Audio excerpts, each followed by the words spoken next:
റസൂലുള്ളാഹി സ്വല്ലല്ലാഹു അലൈഹി വസല്ലം ജീവിച്ചിരിക്കുന്ന കാലഘട്ടത്തിൽ തന്നെ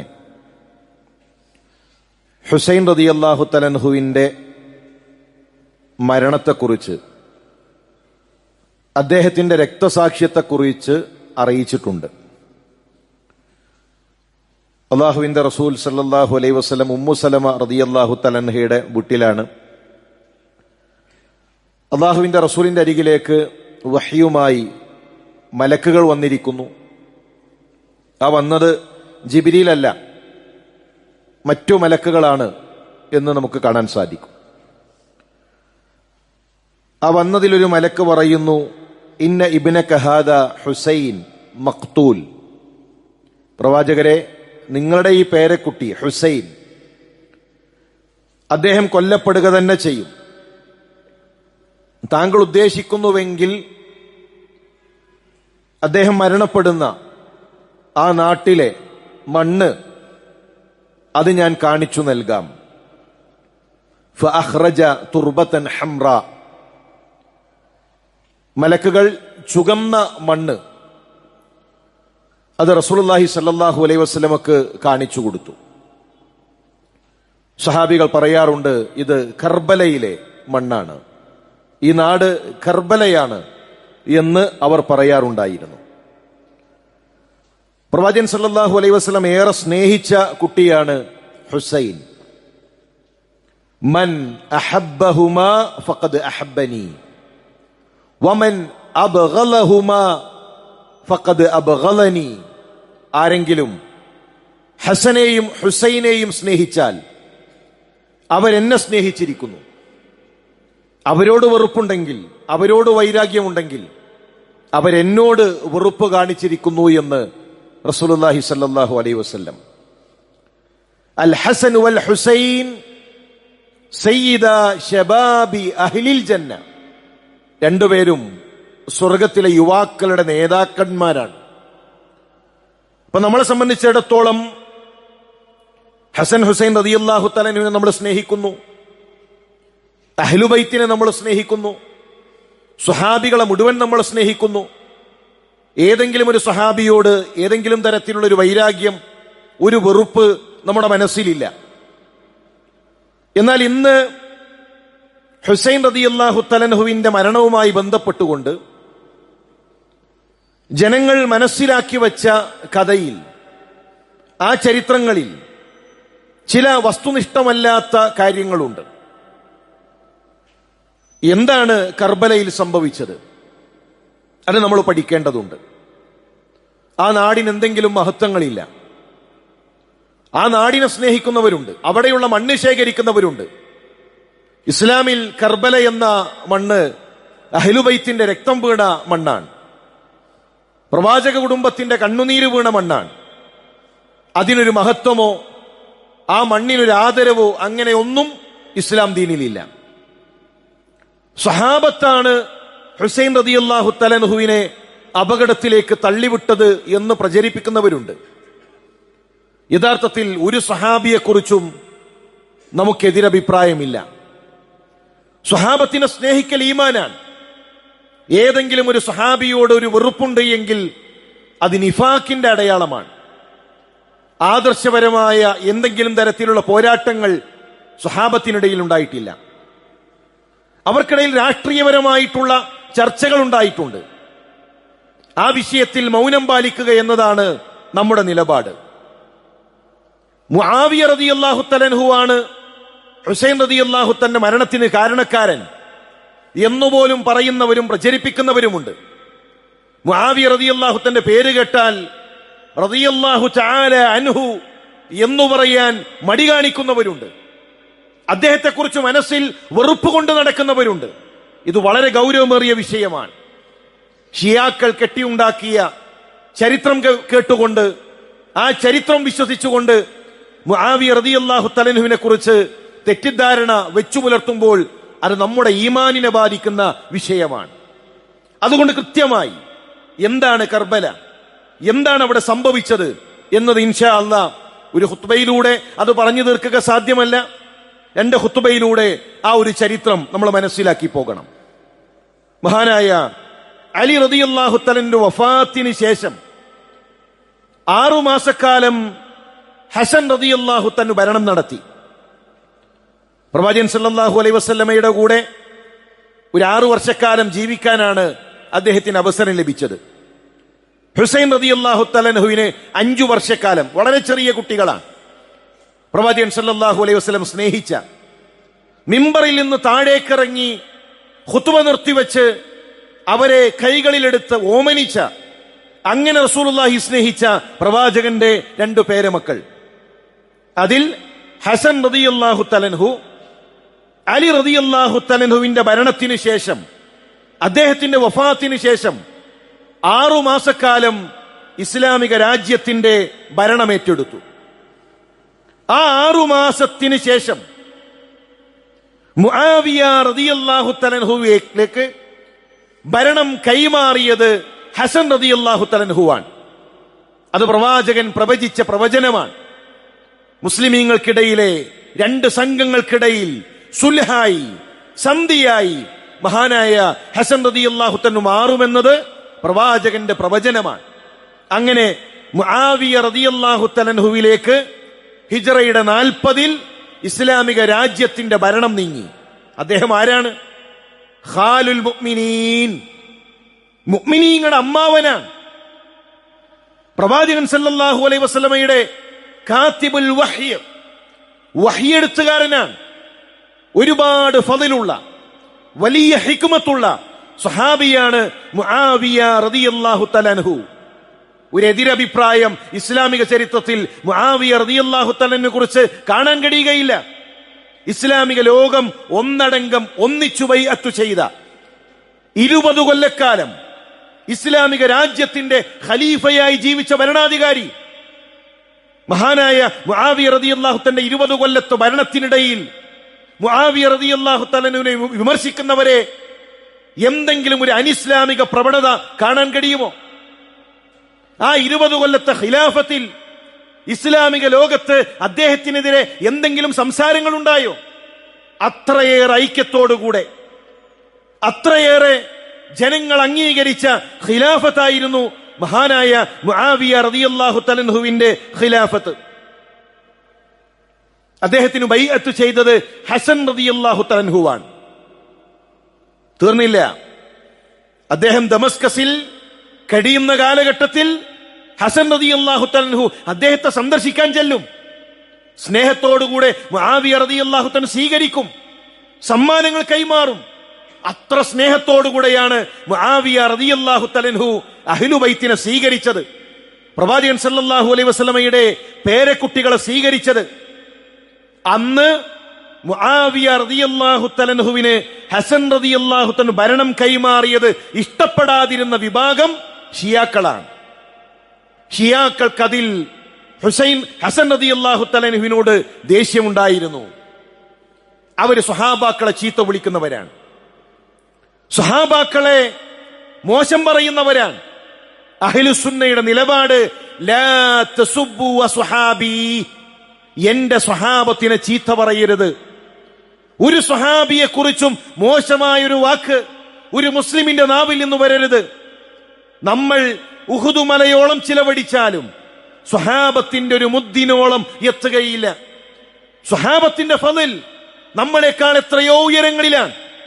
അള്ളാഹുവാണ് അവരെ മഹത്വവൽക്കരിച്ചത്. ചില ആളുകൾ പറയും, കണ്ടോ മുആവിയ റളിയല്ലാഹു തന്നെ വെള്ളപൂശാൻ ഇറങ്ങിയിരിക്കുന്നു, മുആവിയെ നന്നാക്കാൻ ഒപ്പിക്കാൻ ഇറങ്ങിയിരിക്കുന്നു. മുആവിയ റളിയല്ലാഹു തന്നെ സ്ഥാനം നൽകിയത് റസൂലുള്ളാഹിയാണ്. സ്വഹാബത്തിന് ഫളിൽ നൽകിയത് ഞാനോ നിങ്ങളോ അല്ല, അള്ളാഹുവാൻ. അവരുടെ സ്ഥാനം നമ്മളെ പഠിപ്പിച്ചത് അള്ളാഹുവിന്റെ റസൂൽ സല്ലല്ലാഹു അലൈഹി വസല്ലമയാണ്. അതുകൊണ്ട് നമ്മൾ വെള്ളപൂശേണ്ട, നമ്മൾ ഒപ്പിക്കേണ്ട ആവശ്യമില്ല. അവർക്ക് ഫളിലുണ്ട്. ആ ഫളിൽ ഇസ്ലാമിന്റെ ആദർശമാണ്.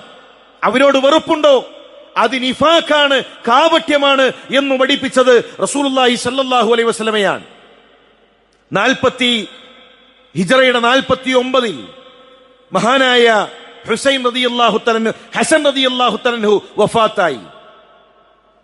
രണ്ടുപേരും ഇരട്ട കുട്ടികളാണ് എന്ന് വിശ്വസിക്കുന്നവരുണ്ട്. അതല്ല, ഹസനാണ് മൂത്തത്, അത് കഴിഞ്ഞിട്ടാണ് ഹുസൈൻ റളിയല്ലാഹു തആലഹു. ഹസൻ റളിയല്ലാഹു തആല വഫാത്തായി. ഹിജ്റയുടെ 60 മഹാനായ മുആവിയ റളിയല്ലാഹു തആലഹു വഫാത്തായി. ആ വഫാത്താകുന്നതിന് മുമ്പ് ഇസ്ലാമിക രാജ്യത്തിന്റെ ഭരണം, ഖിലാഫത്ത് യസീദ് ബിൻ മുആവിയയുടെ കൈകളിൽ ഏൽപ്പിച്ചു. കണ്ടോ, അപ്പൊ മകനെ ഭരണം ഏൽപ്പിച്ചു. അധികാരമോഹിയാണ്. അത് വലിയ ഹിക്മത്തിന്റെ ഭാഗമാണ്. മുആവിയ റളിയല്ലാഹു തആലഹു മകൻ യസീദിനെ ഇസ്ലാമിക രാജ്യത്തിന്റെ ഭരണമേൽപ്പിച്ചതിന് ചരിത്രപരമായ കാരണങ്ങളുണ്ട്. നമ്മളത് പഠിക്കണം. അന്ന് അമവികൾക്കാണ് ഏറ്റവും അധികം സ്വീകാര്യതയുള്ളത്. അമവികളാണ് അവിടെ ഭൂരിപക്ഷം. അതുകൊണ്ട് തന്നെ അമവിയല്ലാത്ത ഒരു ഭരണാധികാരി വന്നു കഴിഞ്ഞാൽ, അമവികളിൽ നിന്നല്ലാത്ത ഒരു ഖലീഫ വന്നു കഴിഞ്ഞാൽ ഇസ്ലാമിക രാജ്യത്ത് ഭിന്നതയുണ്ടാകും. വീണ്ടും ഫിത്നകൾ ഉണ്ടാകും, കലാപങ്ങൾ ഉണ്ടാകും. അതുകൊണ്ട് തന്നെ അമവികളിൽ നിന്ന് ഒരു ഭരണാധികാരിയെ തിരഞ്ഞെടുക്കാൻ മുആവിയ റളിയല്ലാഹു തആല നിർബന്ധിതനാവുകയാണ്. മാത്രമല്ല, അബൂബക്കർ സിദ്ദീഖ് റളിയല്ലാഹു തആല ജീവിച്ചിരിക്കുമ്പോൾ അടുത്ത ഖലീഫയെ തെരഞ്ഞെടുത്തു, ഉമർ ഖത്താബ് റളിയല്ലാഹു തആലഹുവിനെ. അപ്പൊ ഒരു മാതൃകയുണ്ട്. ജീവിച്ചിരിക്കുമ്പോൾ തന്നെ അടുത്ത ഖലീഫയെ പ്രഖ്യാപിക്കാൻ അബൂബക്കർ സിദ്ദീഖ് റളിയല്ലാഹു തആലഹുവിന്റെ മാതൃകയുണ്ട്. ആ മാതൃകയാണ് മഹാനായ മുആവിയ റളിയല്ലാഹു തആല തെരഞ്ഞെടുത്തത്. രാജ്യം വിശാലമായിരിക്കുന്നു. റസൂലുള്ളാഹിയെ കണ്ടവരല്ല ജീവിച്ചിരിക്കുന്നത്. ഖിലാഫത്ത്, ഖലീഫമാരുടെ ഭരണത്തിൽ ജീവിച്ചവരല്ല അന്ന് ബാക്കിയുള്ളത്. അവർ വളരെ തുച്ഛമാണ്, വളരെ കുറവാണ്. അബൂബക്കർ സിദ്ദീഖിനെ കാണാത്തവർ, ഉമർ ഖത്താബിനെ കാണാത്തവർ, ഉസ്മാൻ റളിയല്ലാഹു തആലഹുവിനെയും അലി റളിയല്ലാഹു തആലയും കാണാത്തവർ, ഈമാൻ ദുർബലമായവർ, അവരിലേക്ക് അടുത്ത ഖലീഫയെ തെരഞ്ഞെടുക്കാനുള്ള അവസരം നൽകിയാൽ മുസ്ലിമീങ്ങൾക്കിടയിൽ ഫിറഖത്തുണ്ടാകും, ഭിന്നിപ്പുണ്ടാകും, വീണ്ടും രക്തപ്പുഴ ഒഴുകും. 20 വർഷക്കാലം മുസ്ലിമീങ്ങൾ ഐക്യത്തിലാണ്. അതുകൊണ്ട് തന്നെ അടുത്ത ഖലീഫയെ യസീദിനെ തെരഞ്ഞെടുക്കുക എന്നത് അദ്ദേഹത്തിന്റെ ഹിക്മത്തായിരുന്നു, അദ്ദേഹത്തിന്റെ ഗവേഷണമായിരുന്നു. മാത്രവുമല്ല, അദ്ദേഹം ഭരണത്തിന് യോഗ്യനാണോ എന്നറിയാൻ പലതരത്തിലുള്ള ഉത്തരവാദിത്തങ്ങൾ അദ്ദേഹത്തിന്റെ ഭരണകാലഘട്ടത്തിൽ തന്നെ യസീദ് ഇബ്നു മുആവിയയെ അദ്ദേഹം ഏൽപ്പിച്ചു. എന്നാൽ ഈ നിലപാടിന് ചില സ്വഹാബത്ത് എതിരായിരുന്നു. മുആവിയ റളിയല്ലാഹു തആലഹുവിന്റെ ഈ നിലപാടിന് ചില സ്വഹാബത്ത് എതിരഭിപ്രായം പറഞ്ഞിട്ടുണ്ട്. മതപരമായ വിഷയത്തിലല്ല. മുആവിയ റളിയല്ലാഹു തആല ദീനിന്റെ വിഷയത്തിൽ സ്വഹാബത്തിനിടയിൽ അഭിപ്രായ വ്യത്യാസമില്ല.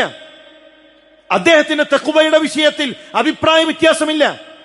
സിയാസിയായ, രാഷ്ട്രീയപരമായ ചില വിഷയങ്ങളിൽ അടുത്ത ഖലീഫയെ തെരഞ്ഞെടുത്തതിൽ അഭിപ്രായ വ്യത്യാസങ്ങളുണ്ടായി. മഹാനായ ഹുസൈൻ റളിയല്ലാഹു തആലഹു അതിനെതിരായിരുന്നു. യസീദ് യോഗ്യനല്ല എന്ന നിലപാടായിരുന്നു അദ്ദേഹത്തിന്. മഹാനായ അബൂബക്കർ സിദ്ദീഖ് റളിയല്ലാഹു തന്റെ മകൻ അതേ നിലപാടിലായിരുന്നു. അതോടൊപ്പം മറ്റു ചില സ്വഹാബാക്കളും, അന്ന് ജീവിച്ചിരുന്ന ചില സ്വഹാബാക്കൾ ആ അഭിപ്രായത്തിന് എതിര് നിന്നു. അതോടൊപ്പം കൂഫയിലെ ചില ആളുകൾക്കും ഇതേ അഭിപ്രായമുണ്ടായിരുന്നു. യസീദ് ഖലീഫയാകരുത്, ഭരണാധികാരിയാകരുത്. ആ കൂഫയിലുള്ള ആളുകൾ ഹുസൈൻ റളിയല്ലാഹു തആലഹുവിന് കത്തുകൾ അയക്കുകയാണ്. നിങ്ങൾ കൂഫയിലേക്ക് വരണം, നിങ്ങൾക്ക് ഞങ്ങൾ ബൈഅത്ത് ചെയ്യും. കൂഫയിൽ നിന്ന് 500-ലധികം കത്തുകൾ മക്കയിലേക്ക് ഹുസൈൻ റളിയല്ലാഹു തന്റെ അരികിലേക്ക് അവർ കൊടുത്തയച്ചു. 500-ലധികം കത്ത് ആ കാലഘട്ടത്തിൽ. നിങ്ങൾ കൂഫയിലേക്ക് വന്ന് ഇസ്ലാമിക രാജ്യത്തിന്റെ ഖലീഫയാകണം, ഞങ്ങൾ നിങ്ങൾക്ക് ബൈഅത്ത് ചെയ്യാം. ചില ആളുകൾ നേരിട്ട് വന്ന് ഹുസൈൻ റളിയല്ലാഹു തആലഹുവിനെ ക്ഷണിച്ചു, കൂഫയിലേക്ക് വരാൻ ആവശ്യപ്പെട്ടു. എന്താണ് അവിടെയുള്ള അവസ്ഥ എന്നറിയാൻ ഹുസൈൻ റളിയല്ലാഹു തആലഹു മുസ്ലിം ഇബ്നു ഉഖൈൽ എന്ന പ്രതിനിധിയെ കൂഫയിലേക്ക് പറഞ്ഞയച്ചു. മുസ്ലിം, അദ്ദേഹം പ്രവാചക കുടുംബത്തിൽപ്പെട്ട ഹുസൈൻ റളിയല്ലാഹു തആലഹുവിനോട് വളരെ അടുപ്പമുള്ള വ്യക്തിയാണ്. മുസ്ലിം ഇബ്നു ഉഖൈൽ കൂഫയിലേക്ക് യാത്ര തിരിച്ചു. അവിടെയുള്ള കാര്യങ്ങൾ അന്വേഷിച്ചു മനസ്സിലാക്കി. 12,000-ഓളം ആളുകൾ ഹുസൈൻ റളിയല്ലാഹു തആല അൻഹു ബൈഅത്ത് ചെയ്യാൻ കൂഫയിൽ തയ്യാറായി നിൽക്കുന്നു. 12,000 ആളുകൾ. അതിലൊരാളെയും ഹുസൈൻ റളിയല്ലാഹു തആല അൻഹുവിനെ വധിക്കുന്ന സമയത്ത് സഹായത്തിന് കണ്ടിട്ടില്ല. അതിലൊരാൾ പോലും ഹുസൈൻ റളിയല്ലാഹു തആല അപകടത്തിൽപ്പെട്ടപ്പോൾ ആ പരിസരത്തുണ്ടായിട്ടില്ല. കൂഫ ചതിയുടെ നാടാണ്. ആ ചതി അലി റളിയല്ലാഹു തആല അറിഞ്ഞിട്ടുണ്ട്. ആ ചതി ഹസൻ റളിയല്ലാഹു തആല അറിഞ്ഞിട്ടുണ്ട്. ഷിയാക്കളുടെ സ്നേഹം കാപട്യത്തിന്റെ സ്നേഹമാണ്. 12,000-ഓളം വരുന്ന ആളുകൾ അവർ ബൈഅത്തിന് തയ്യാറായി നിൽക്കുന്നു. മുസ്ലിം ഇബ്നു ഉഖൈൽ ഹുസൈൻ റളിയല്ലാഹു തആല കത്തയച്ചു, താങ്കൾ കൂഫയിലേക്ക് വരണം. ഇവിടെ ഇതാ അത്രയും വലിയൊരു സംഖ്യ, വലിയ ആളുകൾ നിങ്ങളെ കാത്തിരിക്കുന്നു. ബൈഅത്ത് ചെയ്യാൻ അവർ തയ്യാറായി നിൽക്കുന്നു.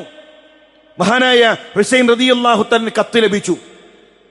അദ്ദേഹം കൂഫയിലേക്ക് പുറപ്പെടാൻ തയ്യാറായി. അന്നു ജീവിച്ചിരുന്ന സ്വഹാബാക്കൾ അദ്ദേഹത്തെ തടഞ്ഞു. അബ്ദുല്ലാഹ് ഇബ്നു അബ്ബാസ് ഹുസൈൻ റളിയല്ലാഹു തആല തടഞ്ഞു. അബ്ദുല്ലാഹ് ഇബ്നു ഉമർ ഹുസൈൻ റളിയല്ലാഹു തആല തടഞ്ഞു. അന്ന് ജീവിച്ചിരുന്ന സ്വഹാബികൾ മുഴുവൻ മഹാനായ ഹുസൈൻ റളിയല്ലാഹു തആല തടഞ്ഞു. കൂഫക്കാരുടെ ചതി അവർ ഓർമ്മപ്പെടുത്തി. ഹുസൈൻ, നിങ്ങളുടെ ഉപ്പ അലി റളിയല്ലാഹു തആല അൻഹു അദ്ദേഹത്തെ ചതിച്ച പാരമ്പര്യമുള്ളവരാണവർ, അതുകൊണ്ട് നിങ്ങൾ പോകരുത് എന്ന് പറഞ്ഞു. ഇനി അഥവാ നിങ്ങൾ പോവുകയാണെങ്കിൽ താങ്കൾ ഒറ്റയ്ക്ക് യാത്ര തിരിക്കുക, താങ്കളുടെ കുടുംബത്തെ മക്കയിൽ മദീനയിൽ വിട്ടേച്ചു പോവുക എന്നവർ പറഞ്ഞു. പക്ഷേ ഹുസൈൻ റളിയല്ലാഹു തആല അൻഹു അവരുടെ ആ വാക്കിൽ വിശ്വസിച്ചു. അല്ലാഹു തനിക്ക് ശഹാദത്തൊരുക്കിയത് അവിടെയാണെങ്കിൽ ഞാൻ അവിടേക്ക് പോവുക തന്നെ വേണം എന്നു പറഞ്ഞ് ഇസ്തിഖാറ നമസ്കരിച്ച് അദ്ദേഹം പുറപ്പെട്ടു. അദ്ദേഹം യാത്ര തിരിക്കുന്ന സമയത്ത് പല സ്വഹാബികളും പൊട്ടിക്കരയുന്നുണ്ട്, കൈപിടിച്ച് അദ്ദേഹത്തെ തിരിച്ചു വിളിക്കുന്നുണ്ട്. പക്ഷേ മഹാനായ ഹുസൈൻ റളിയല്ലാഹു തആല അൻഹു അദ്ദേഹം നമസ്കാരം നിർവഹിച്ചുകൊണ്ട് 72ഓളം വരുന്ന പ്രവാചക കുടുംബത്തിലെ അഹ്ലുബൈത്തിൽപ്പെട്ട ആളുകളുമായി യാത്ര തിരിച്ചു. നമുക്ക് വിശദമായി കൊണ്ട് ഈ ചരിത്രം പഠിക്കണം, മനസ്സിലാക്കണം. തെറ്റിദ്ധാരണകൾ പരത്തുന്ന ഈ ഒരു കാലഘട്ടത്തിൽ ഹക്ക് മനസ്സിലാക്കാൻ, സ്വഹാബത്തിന്റെ ശരിയായ ആ ഒരു ചരിത്രം മനസ്സിലാക്കാൻ നമുക്ക് സാധിക്കണം. അല്ലാഹു അതിനുള്ള തൗഫീക്ക് നൽകി അനുഗ്രഹിക്കട്ടെ.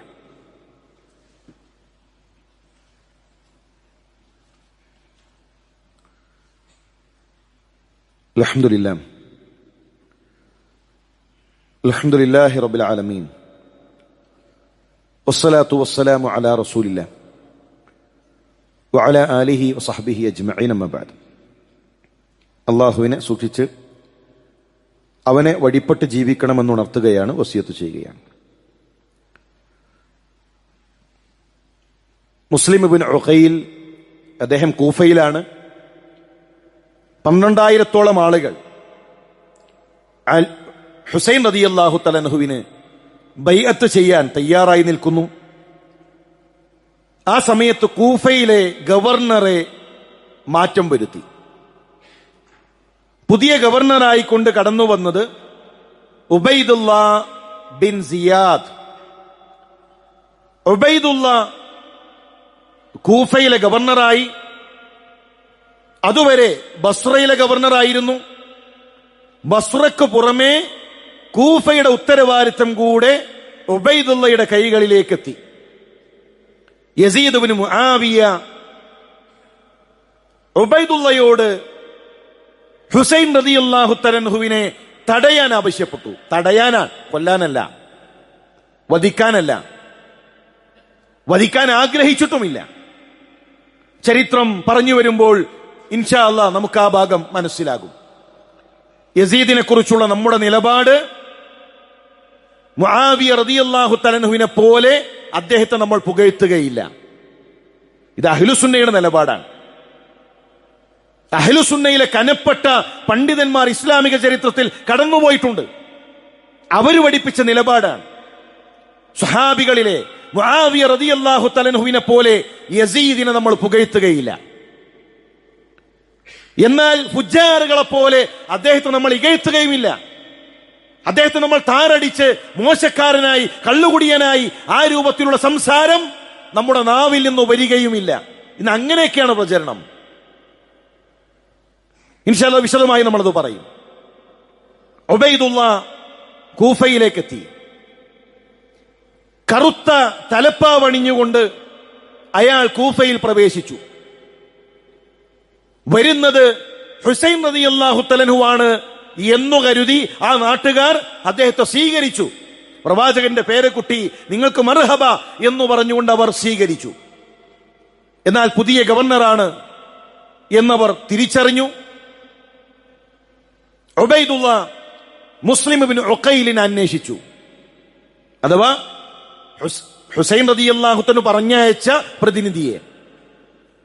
അദ്ദേഹത്തെ പിടികൂടി അദ്ദേഹത്തെ കൊല്ലാൻ തീരുമാനിച്ചു.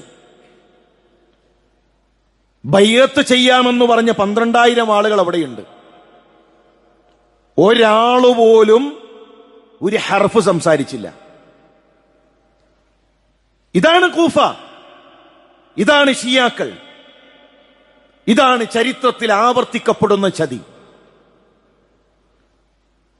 500 കത്തുകൾ അയച്ചവർ, നേരിട്ട് ചെന്ന് ക്ഷണിച്ചവർ, ബൈഅത്ത് ചെയ്യാമെന്ന് പറഞ്ഞവർ, അവർ മിണ്ടാതിരുന്നു. മുസ്ലിം ഇബ്നു ഉഖൈൽ ജനങ്ങൾ നോക്കി നിൽക്കെ അദ്ദേഹത്തെ വധിച്ചു. അദ്ദേഹത്തിന്റെ കഴുത്തറുത്ത് ജനക്കൂട്ടത്തിലേക്ക് ആ മനുഷ്യൻ എറിഞ്ഞു. അതിന്റെ ശേഷം അദ്ദേഹത്തിന്റെ ശരീരവും ആ ആൾക്കൂട്ടത്തിലേക്ക് ഇട്ടു. അദ്ദേഹത്തെ സംരക്ഷിച്ച വ്യക്തിയെയും വധിച്ചു. മുസ്ലിം ഇബ്നു ഉഖൈലിന് സംരക്ഷണം നൽകിയവരെയും വധിച്ചു. ഇത് നടക്കുന്നത് ഹിജ്റയുടെ 60-ൽ ദുൽഹിജ്ജ 9 അറഫ ദിവസം. അറഫയിൽ മുസ്ലിമീങ്ങൾ സംഗമിക്കുമ്പോൾ അപ്പോഴാണ് ഈ ഒരു സംഭവം ചരിത്രത്തിൽ നടക്കുന്നത്. മരണത്തിന്റെ തൊട്ടു മുമ്പ് മുസ്ലിം ഇബ്നു ഉഖൈൽ അദ്ദേഹം പൊട്ടിക്കരഞ്ഞു. മരണത്തെ പേടിച്ചുകൊണ്ടല്ല. റസൂലുള്ളാഹി സ്വല്ലല്ലാഹു അലൈഹി വസല്ലമയുടെ പേരക്കുട്ടി അദ്ദേഹം ഒരു അപകടത്തിലേക്കാണല്ലോ യാത്ര തിരിച്ചിരിക്കുന്നത് എന്നാലോചിച്ചുകൊണ്ടാണ് തന്റെ വാക്ക് കേട്ട് പ്രവാചകന്റെ പേരക്കുട്ടി ഹുസൈൻ റളിയല്ലാഹു തആല അൻഹു ഒരു അപകടത്തിലേക്ക് യാത്ര തിരിച്ചല്ലോ എന്നാലോചിച്ചുകൊണ്ട് അദ്ദേഹം കരഞ്ഞു. കൂഫയിൽ നടക്കുന്ന കാര്യങ്ങൾ ഹുസൈൻ റളിയല്ലാഹു തന്നെ അറിഞ്ഞിട്ടില്ല. കാരണം മറഞ്ഞ കാര്യങ്ങൾ അറിയാൻ അങ്ങനൊരു കഴിവ് ആർക്കുമില്ല. അള്ളാഹുവിന്റെ റസൂൽ സല്ലല്ലാഹു അലൈഹി വസല്ലമയുടെ പേരക്കുട്ടിക്ക് പോലുമില്ല മറഞ്ഞ കാര്യങ്ങൾ അറിയാൻ. കൂഫയിൽ നടക്കുന്ന കാര്യം മദീനയിൽ അറിയാൻ, മക്കയിൽ അറിയാൻ അങ്ങനൊരു കഴിവ് റബ്ബ് നൽകിയിട്ടില്ല. ഇന്ന് ഇസ്ലാമിക വേഷം ധരിച്ച്, തട്ടം ധരിച്ച്, പർദ്ദ ധരിച്ച് മറഞ്ഞ കാര്യങ്ങൾ അറിയാൻ ജ്യോത്സ്യന്റെ മുന്നിൽ, കണിക്കന്റെ മുന്നിൽ കൈനീട്ടി നിൽക്കുന്ന മുസ്ലിം ഉമ്മത്തെ, കാണാതായ പാസ്പോർട്ട് കണ്ടെത്താൻ, എപ്പോഴാണ് കുഞ്ഞുണ്ടാകുക എന്നറിയാൻ, തന്റെ കച്ചവടത്തിലെ ലാഭങ്ങളെ കുറിച്ചറിയാൻ ഇസ്ലാമിക വേഷം ധരിച്ച് ഈമാൻ പണയം വെച്ച്, വിശ്വാസം പണയം വെച്ച് മറ്റുള്ളവരുടെ മുന്നിൽ കൈനീട്ടി നിൽക്കുമ്പോ മറഞ്ഞ കാര്യം അറിയാൻ പ്രവാചകൻ സല്ലല്ലാഹു അലൈഹി വസല്ലമയുടെ പേരക്കുട്ടിക്ക് പോലും അറിഞ്ഞിട്ടില്ല.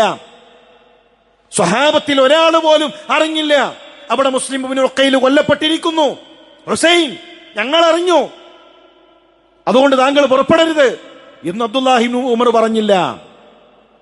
മഹാനായ ഹുസൈൻ റളിയല്ലാഹു തആല പുറപ്പെട്ടു.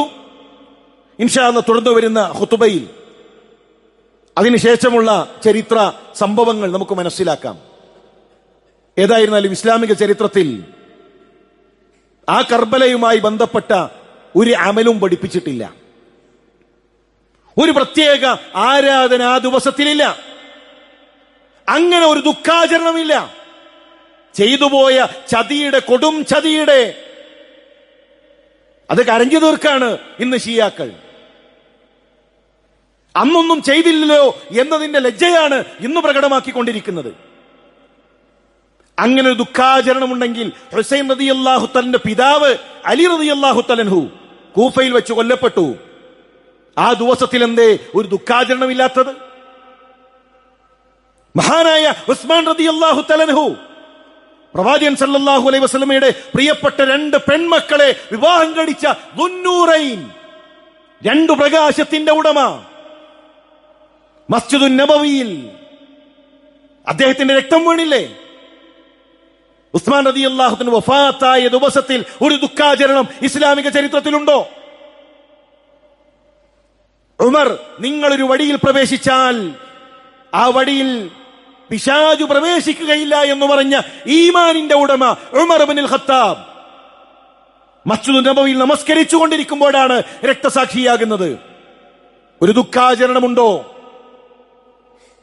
ശരീരത്തിൽ നെഞ്ചടിച്ച് ആയുധങ്ങൾ ശരീരത്തിലേക്ക് പ്രവേശിപ്പിച്ച് ഒരു കരച്ചിലും അട്ടഹാസങ്ങളും ഇസ്ലാമിലുണ്ടോ? ലോകത്തിന്റെ നേതാവ് പ്രവാചകൻ സല്ലല്ലാഹു അലൈഹി വസല്ലം അള്ളാഹുവിന്റെ റസൂലിന്റെ വഫാത്തിന്റെ ദിവസത്തിൽ ഒരു ദുഃഖാചരണമുണ്ടോ?